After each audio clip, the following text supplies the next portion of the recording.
Por supuesto, si es un disfraz más, ¿dónde está educado, por ejemplo, Claudio X González Guajardo, el hijo del dueño de Kimberly-Clark, y el Fidel Velázquez del empresariado mexicano? Porque también es importante decir, Claudio X González Laporte, el senior, el grande, papá. el padre, no es solamente un empresario grande. Ha sido el representante del sector empresarial como presidente del Consejo Mexicano de Negocios, como presidente del Consejo Coordinador Empresarial, es decir, los organismos que agrupan a la oligarquía en nuestro país. Ahora su hijo, desde que lo reunió a los presidentes de los partidos en su mansión de las Lomas de Chapultepec, opera, digamos, la convergencia política y partidaria de ese mismo proyecto. Pero ellos están formados también en una educación muy religiosa. Cuando cualquiera de los dos, padre e hijo, han levantado la voz contra los abusos, vuelvo al tema de la pedrastia clerical. No. Jamás. La otra ultraderecha, la de Verástegui, la de la organización secreta El Yunque, es más ostentosa en términos religiosos, ¿Sí?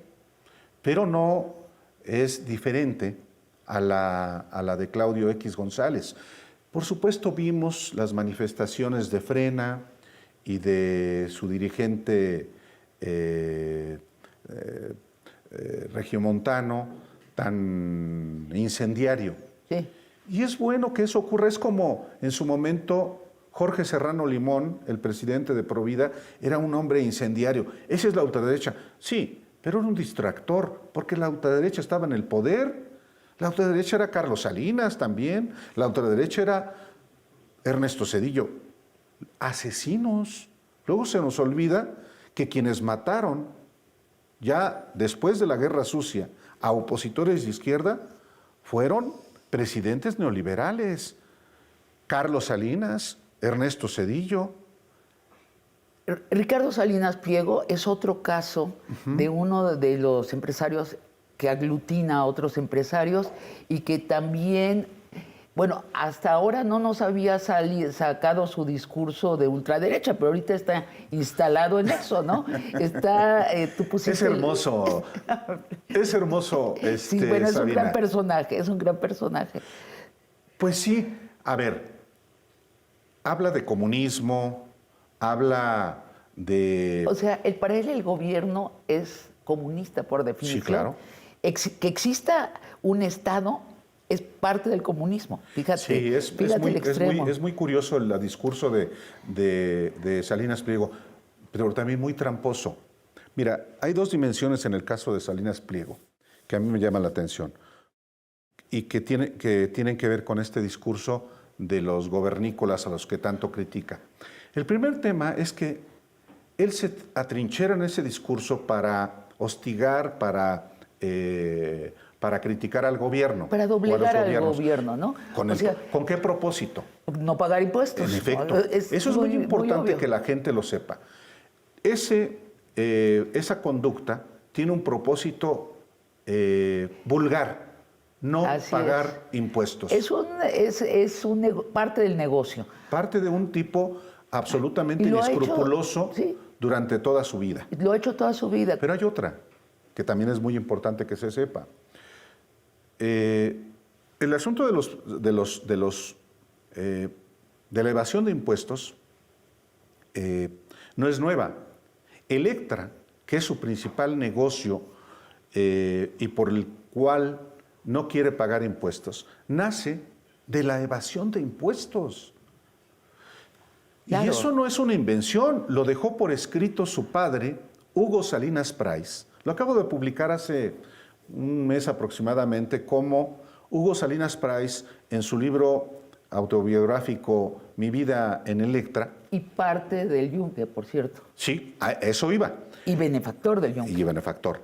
Pero Hugo Salinas Price cuenta cómo su padre desaparece una empresa que debía impuestos y funda Electra precisamente para no pagar impuestos. Eso por una parte. Y eso, por supuesto, el hijo Ricardo Salinas Pliego, Pues se le olvida eso. no, lo practica. Lo practica, claro. Evade Claro. la misma trampa que le enseñó su padre Claro. Bueno, y su abuelo, lo practica como evasor de impuestos. ¿Cómo obtiene Ricardo Salinas TV Azteca, que es su resortera, es el fusil? Es con Carlos que amaga? Salinas y es Raúl Salinas. Le prestan incluso el dinero para comprar una empresa del Estado. 29 millones que de nunca dólares. paga, además, el préstamo. Él dice que sí. Todo se reduce a dinero, ¿no? Por eso es algo muy vulgar. Es muy Lo vulgar. ideológico es, en el caso del padre de Ricardo Salinas Pliego, Hugo Salinas Price llega de estudiar en Estados Unidos y en los 60 comienza a participar políticamente. De hecho, él es fundador del Partido Nacionalista Mexicano, muy claramente anticomunista, pero él públicamente confiesa en este mismo libro que él financia a Muro. ¿Qué es el Muro? Porque mucha gente a estas alturas no sabe. Se llama el Movimiento Universitario de Renovadora Orientación y es uno de los organismos fachada de la organización secreta El Yunque. Él dice, yo financié a Muro y para darle una lección a los comunistas. Porque ese es el discurso que tenía entonces el padre como ahora el hijo. No se te olvide mencionar que el Muro es violento físicamente. Es una organización de porros de derecha. De extrema derecha. Que han matado gente, que han destrozado instituciones con batazos. Por eso, cuando me preguntas qué ha sido de la ultraderecha, hay ultraderecha. A ver, los jóvenes de Muro y los jóvenes del Frente Universitario Anticomunista de Puebla de los 50 y de los 60 se fueron al espacio, no existen. No, esos jóvenes crecieron. Esos jóvenes se pusieron corbata. Se pusieron corbata. Pues esos jóvenes están haciendo política y han hecho política en el PRI, en el PAN, son con los organismos empresariales y los hijos de esos jóvenes que hoy usan corbata y ya muchos viejos, como Hugo Salinas Price, tienen a sus hijos como Hugo Salinas, como Ricardo Salinas Pliego, queriendo reactivar la Guerra Fría de los 50, de los 60, a esta. Y digo, la organización secreta El Yunque, como la expuse en este libro hace exactamente 20 años, sigue actuando. Uno dice, pero hombre, eso ya pertenece al pasado.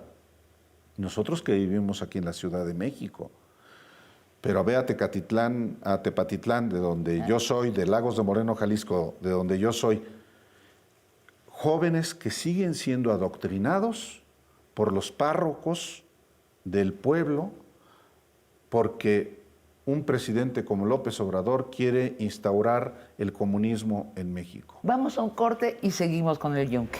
Yo he probado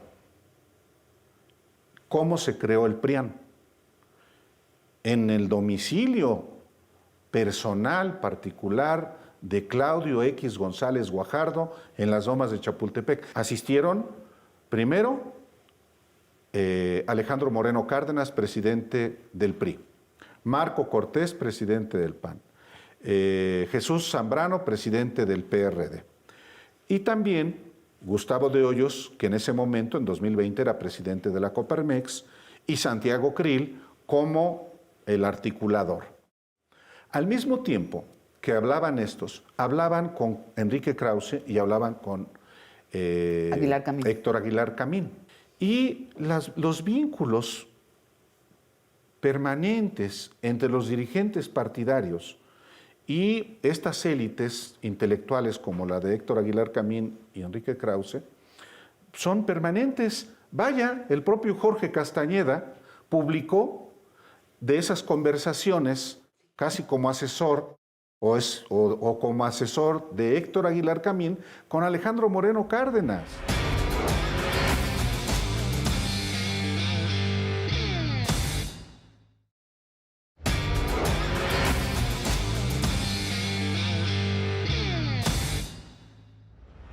Álvaro Delgado, hablábamos del yunque y de la ultraderecha. Y decíamos que el yunque y la ultraderecha se proponen crear un Estado católico, es decir, habría que desglosarlo, pro-patriarcal, pro-empresarial, antisemita, antifeminista y racista. Y además, como lo escribes en tu libro, su enemigo es el emporio judío comunista que domina el mundo, te cito textualmente. Oye, es un enemigo imbatible, sobre todo porque no existe, ¿no te parece? Sí, es muy característica la organización secreta del Yunque de la Guerra Fría en nuestro país. Es una organización reaccionaria, es una organización que reacciona ante la Revolución Mexicana, ante la educación socialista de Lázaro Cárdenas y de Plutarco Elías Calles. Es una organización que nace también en un contexto de la Guerra Fría en el mundo, de manera particular cuando surgen a principios de la década de los 50, pues hay a nivel local en México, por ejemplo, hay una confrontación ideológica, y después, sobre todo, con el triunfo de la Revolución Cubana en 1959, con las políticas inclusive del propio Adolfo López Mateos, cuyo secretario de Gobernación era Gustavo Díaz Ordaz, hay también un recrudecimiento de las confrontaciones ideológicas en estados como Jalisco, como Puebla, como la propia Ciudad de México. Y hay un contexto internacional de confrontación entre los dos bloques, el soviético y el estadounidense, el occidental. Entonces, hay también en el caso de México, mexicanos que se sienten agraviados todavía por la Constitución, por la persecución religiosa, claro, por la guerra cristera que hubo de 1926 al 29, por la segunda guerra cristera que ocurrió después del grito de Plutarco Elías Calles en Guadalajara en 1934.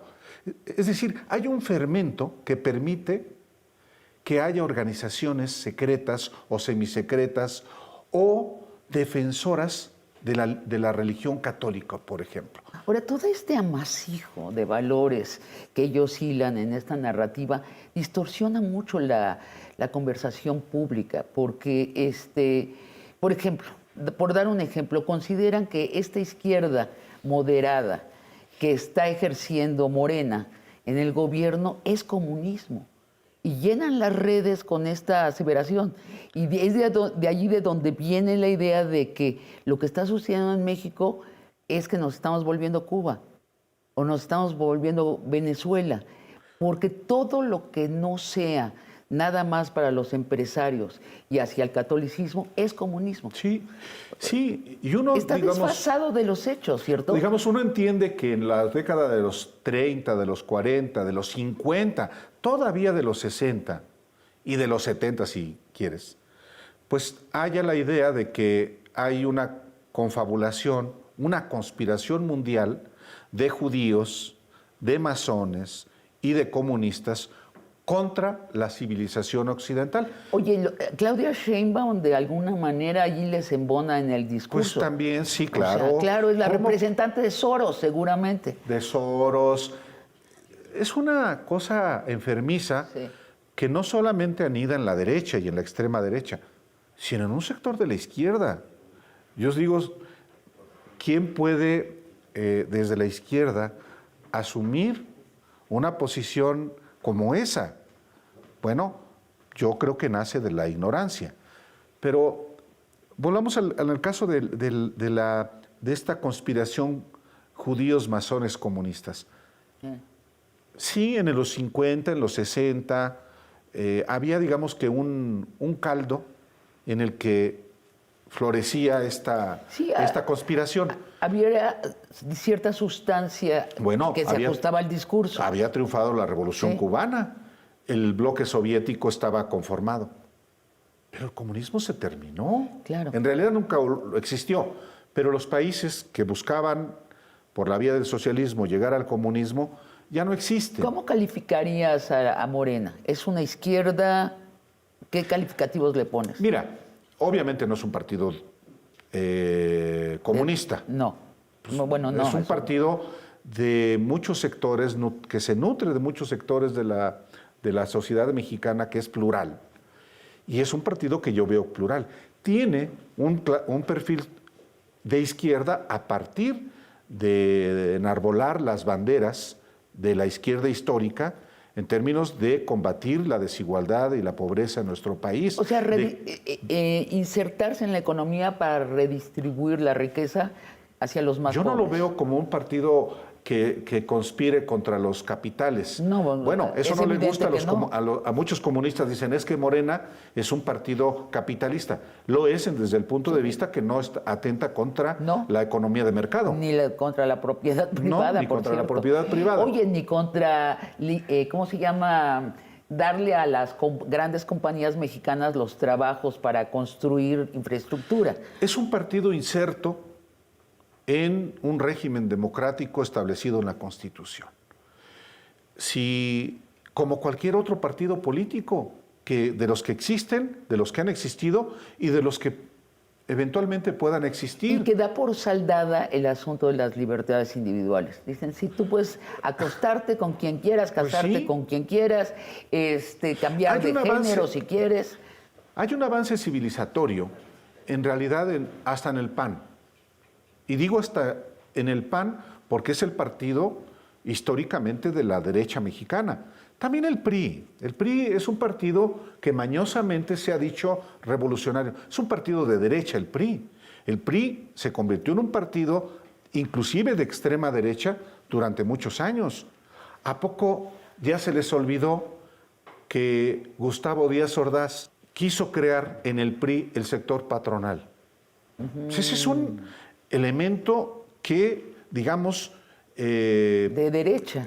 Claramente derechista, idea de Gustavo Díaz Ordaz, y que si no fructificó, no fue porque no hubiera voluntad desde el Ejecutivo, se le midieron las cosas. ¿A poco no fue un gobierno de derecha de Gustavo Díaz Ordaz? Sí, ante una derecha partidaria como el PAN, marginal, pero fue el partido que representó los intereses del empresariado, el de Gustavo Díaz Ordaz, el de Echeverría también. Ahora, y no se diga el de López Portillo y hasta la fecha. Álvaro, una de las grandes contradicciones de la derecha es que, alegando que hay que ser firme en las convicciones, incluso a veces contradiciendo la realidad, ¿no? Hay que aferrarse a la narrativa, aceptan muchísimas contradicciones. Te digo unas cuantas. Enrique Krause, judío, parte de ellos. ¿Cómo es que no les parece eso una contradicción? Otra contradicción es Xóchitl Gálvez misma. O sea, Xóchitl Gálvez es una gran contradicción y están enfilados detrás de ella actualmente. ¿Qué otras contradicciones observas? Mira, hay organizaciones y personajes que siempre se han negado a reconocerse como de derecha. Y es un rasgo característico de la derecha. Sí, los caray. que no se asumen de derecha. Sí, claro. A estas alturas, yo creo que deberían portar con gallardía, con valor, con honestidad intelectual, pues las ideas de la derecha. O sea, te llevan un brazalete que diga derecha y ya dejen de ocultarse. No, pero es totalmente cierto. Todo mundo en México alega que es de izquierda, excepto cuando se traduce en actos reales. Enrique Krause dice que es de izquierda. ¿Quién más dice que es de izquierda? José Woldenberg dice que es de izquierda y tal vez lo fue, pero en la práctica no lo está haciendo. Casi todos los comentócratas que vemos en la tele dicen que son de izquierda y se pasan defendiendo el neoliberalismo y las causas de la derecha. Bueno, las libertades individuales sí se dan por hecho, ¿no? Sí, que los gays se casen. Eso, yo creo que es un tema saldado en la cultura mexicana. Pero sí vemos una gran hipocresía y esa tendencia al secreto con la que empezamos a platicar, que decías, sí, pues el Yunque es una organización secreta. Hay una tradición de no decir quién eres. Mira, a estas alturas de la evolución política del país, yo creo que nadie que tenga una determinada manera de pensar puede no expresarla de manera abierta, pública, No, pero no la expresan. salvo que exista una enorme deshonestidad intelectual, efectivamente una enorme hipocresía. ¿No crees que ese es el problema central de que la derecha no encuentra su proyecto confesable? No nos dicen para qué quieren el poder, nos dicen queremos que se vayan los de izquierda. Y no nos dicen para qué quieren ellos el poder. Parte de su tragedia es esa, no solamente porque no dicen qué es lo que ofrecen a los mexicanos, No nos ofrecen nada. sino porque lo que han representado en las décadas más recientes es pues nada popular. Son los que hoy están en el PRIAN, que agrupó Claudio X González en su mansión de las Lomas de Chapultepec desde marzo del 2020, bajo el auspicio ideológico de Enrique Krause, de Héctor Aguilar Camín. Y Jorge Castañeda. Pues son los jefes. Castañeda es miembro, pero los jefes de los Aguilar dos Camín cacicazgos y Enrique. culturales de México es Héctor Aguilar Camín y Enrique Krause. Son los ideólogos. Claro, Ajá. esos son los que mandan. Esos son los que mandan. A ver, cuéntanos la jerarquía de la derecha mexicana. Mira, en el caso específico ¿Ellos mandan ideológicamente o mandan? Bueno, a ver, hay información acreditada, Sí. probada, no de opiniones, no de puntos de vista, no porque yo Te lo lo imaginas. diga porque esa es mi imaginación, no. Yo he probado cómo se creó el PRIAN en el domicilio personal particular de Claudio X González Guajardo en las Lomas de Chapultepec. Tengo la dirección, pero como periodista que soy no voy a revelar dónde vive, no. Pero en esa mansión, en las Lomas de Chapultepec, ¿Asistieron quiénes? asistieron primero Alejandro Moreno Cárdenas, presidente del PRI, Marco Cortés, presidente del PAN, Jesús Zambrano, presidente del PRD, y también Gustavo de Hoyos, que en ese momento, en 2020, era presidente de la Coparmex, y Santiago Krill como el articulador. Sucedieron estas reuniones en medio de la pandemia.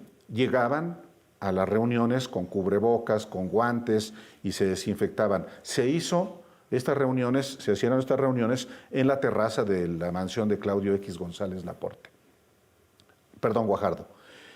Y ahí, obviamente, se habló de crear una coalición para enfrentar a Morena y arrebatarle la Cámara de Diputados en las elecciones de 2021. Al mismo tiempo que hablaban estos, hablaban con Enrique Krause y hablaban con Héctor Aguilar Camín. Y la prueba de cómo este grupo, proveyó al PRIAN de un discurso justificatorio de esta coalición fue en el desplegado del 15 de julio del 2020 contra la deriva autoritaria. ¿Quiénes la firman? Lo firman Enrique Krause y Héctor Aguilar Camín y a los que ellos, políticos y escritores y académicos que ellos encabezan. ¿Y qué es lo que dicen en ese desplegado? Hay que crear un frente con la sociedad civil para enfrentar el comunismo, prácticamente dicen. Sí.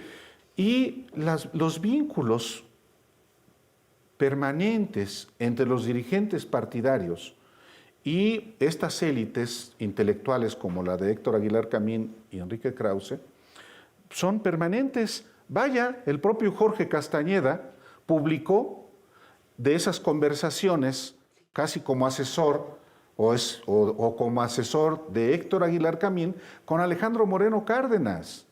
Y después, sigamos el derrotero de estas reuniones. En cierto momento llega Movimiento Ciudadano y también se sienta, pero dice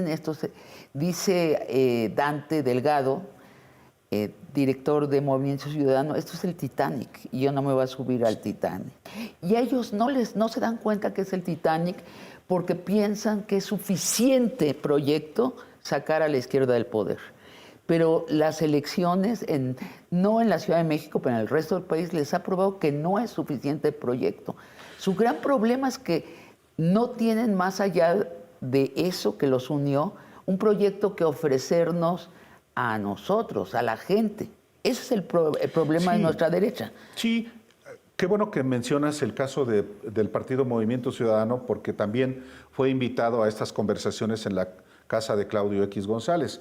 Asistieron Clemente Castañeda, que en ese momento era el dirigente nacional de MC, y también asistió Margarita Zavala, que en ese momento buscaba convertir a México Libre en un partido político. O sea, juntas posteriores de la que narraste. Sí, ajá, o sea, en la idea que los une a partir de que Claudio X González y Gustavo de Hoyos convocan a estas reuniones es que toda la oposición se unifique para hacer frente a Morena, ¿sí?, y a sus aliados, cosa que es perfectamente legítima. Y cosa que han logrado, o sea, tienen un 30% de los electores de este país, pero son los que están en contra de Morena. Para conseguir 21% más, parece ser que necesitan ofrecer algo al país, algo a la gente, que digan, bueno, pues, yo tengo que ganar algo con un gobierno, ¿qué me ofrecen? Y no se les ocurre qué ofrecer.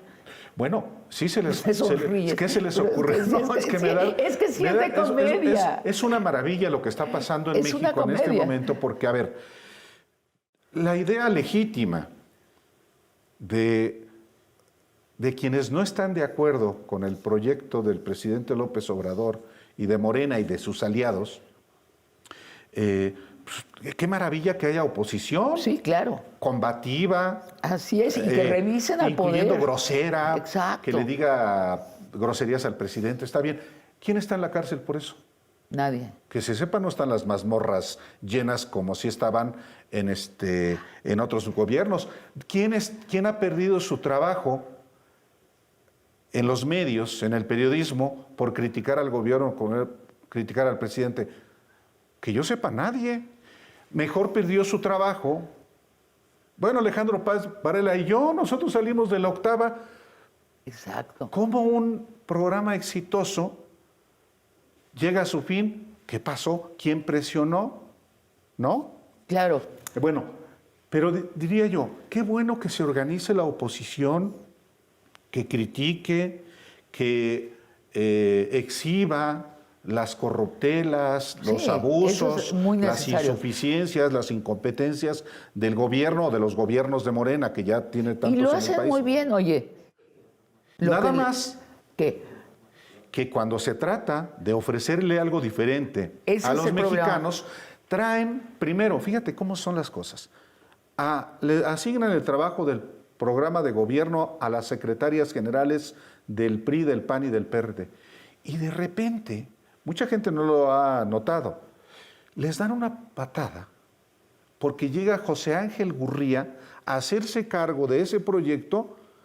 ¿Qué proyecto puede resultar de la mente de alguien como José Ángel Gurría, que es la mente del modelo neoliberal en México y en el mundo? Bueno, pero tampoco se le ha ocurrido. Y después, la persona más sincera de la derecha es Lili Téllez, que dijo, déjense de hacer bolas, el proyecto es destruir todo lo que hizo la 4T y volver al pasado. Y la bajan de la contienda por sincera. Pobre a mí Lili me Téllez. parece muy malo eso. Álvaro, pero hablemos del proyecto actual de la derecha. Primero hay que decir que dijeron el proyecto es Xóchitl, el mensaje es la mensajera. Pues resultó que no, que un 70% de los mexicanos sí queremos un proyecto de país por el cual votar. No nos basta votar por una persona. Entonces, el proyecto que ya está surgiendo es Salvemos a México. ¿Salvemos a México de qué?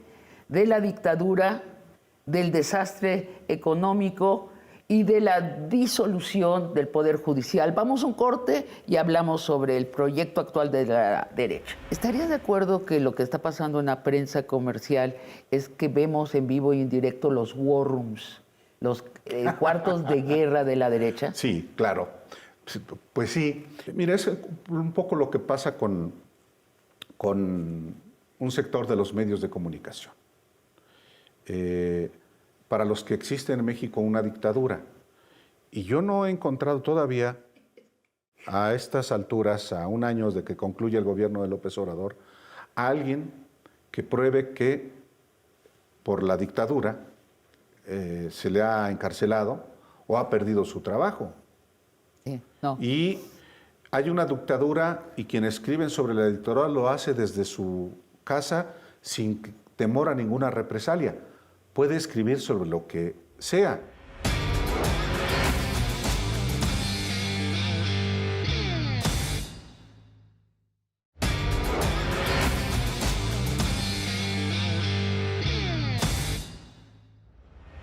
Álvaro Delgado, hablábamos del proyecto actual de la derecha, Salvemos a México de la dictadura, del desastre económico y de la disolución del Poder Judicial.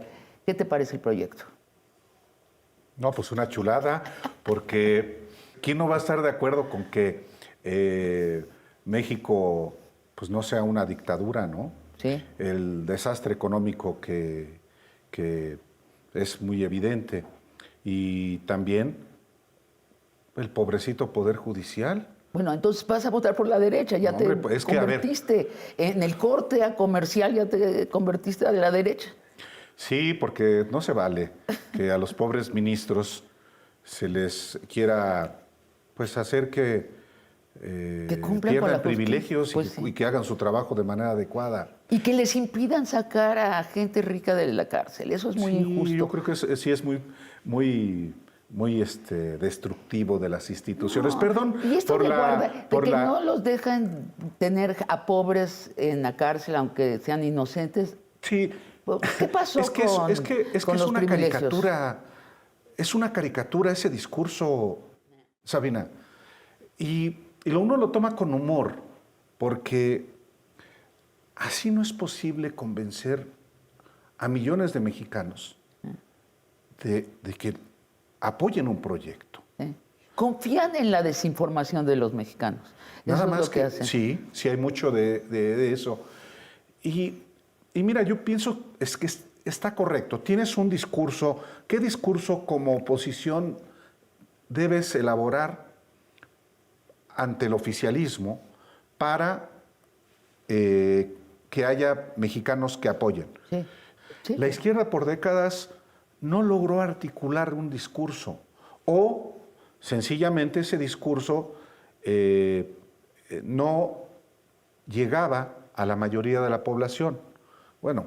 Sí, Cárdenas fue el primero que dijo, oigan, si vamos por la presidencia y sí necesitamos un proyecto de país, para este país, no para la internacional socialista, es para este país. Para la nación. Sí, y vamos a hacer alianzas además con otros partidos, aunque no sean perfectos, porque queremos el poder.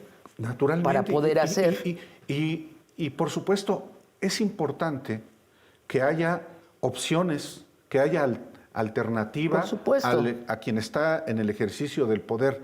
Uno de los elementos discursivos de la oposición debe ser, obviamente, identificar los abusos de poder, las incompetencias, la corrupción. Eso sin duda es importantísimo que lo haga la oposición, como debe hacerlo, por ejemplo, la prensa.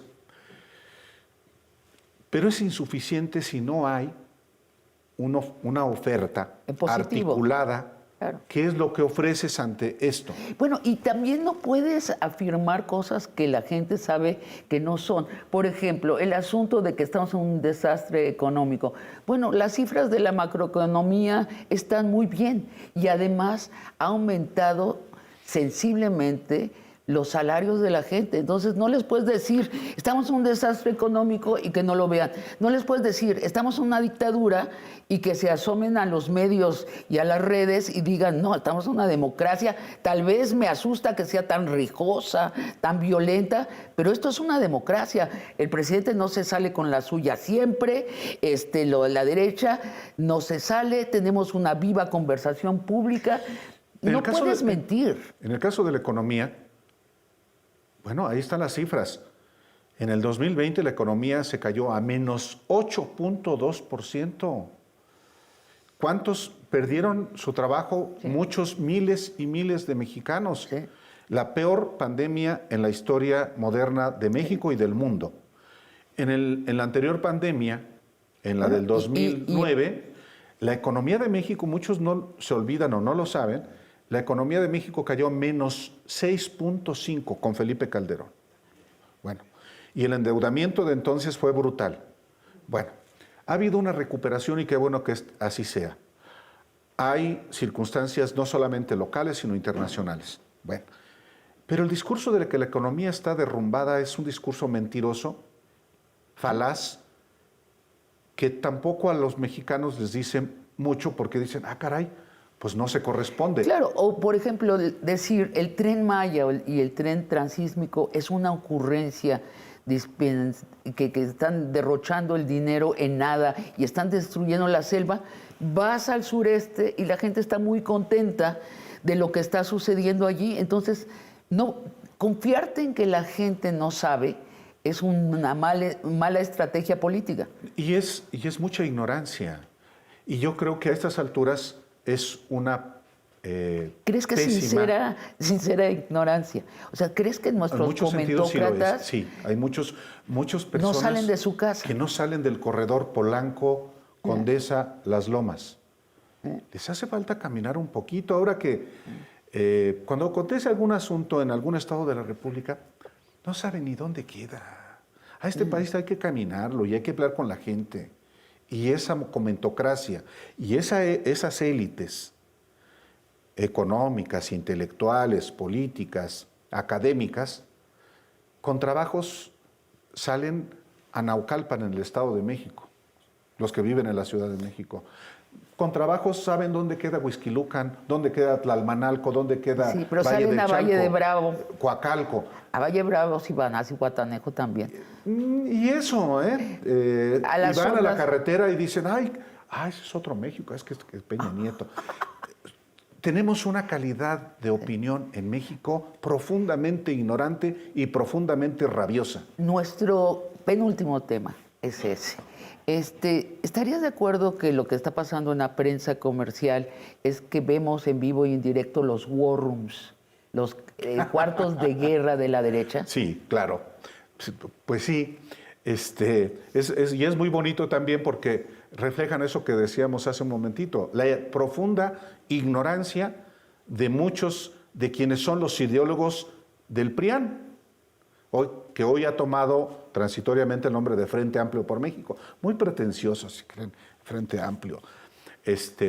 Y con un gran desdén a la realidad, ¿no te parece, Álvaro? Yo escuché, por citar algo, no voy a decir nombres, pero una connotada comentócrata decir, es que Claudia Sheinbaum no es feminista, no ha hecho nada por las mujeres en la Ciudad de México. Y entonces dices, pero ¿por qué no entras, googleas, entras... Porque esto es deshonestidad intelectual. Porque no ha habido una jefa de gobierno que haya hecho más por las mujeres. Y no estoy alabando a Claudia Sheinbaum. Era lo que tenía que hacer. Como persona de izquierda y como mujer feminista le tocaba hacer eso. Ella y Clara Brugada son nuestras políticas más feministas en funciones. Pero ya decir en un medio público, aseverar algo que no te consta, que ni siquiera googleaste para verificar, es grave, ¿no? Pues es que es corrupción. ¿Te parece? Pues la deshonestidad intelectual tiene que ver precisamente con la corrupción. Mira, es un poco lo que pasa con un sector de los medios de comunicación. Para los que existe en México una dictadura. Y yo no he encontrado todavía, a estas alturas, a un año de que concluya el gobierno de López Obrador, a alguien que pruebe que por la dictadura se le ha encarcelado o ha perdido su trabajo. Sí, no. Y hay una dictadura y quien escriben sobre la dictadura lo hace desde su casa sin temor a ninguna represalia. Puede escribir sobre lo que sea. Entonces,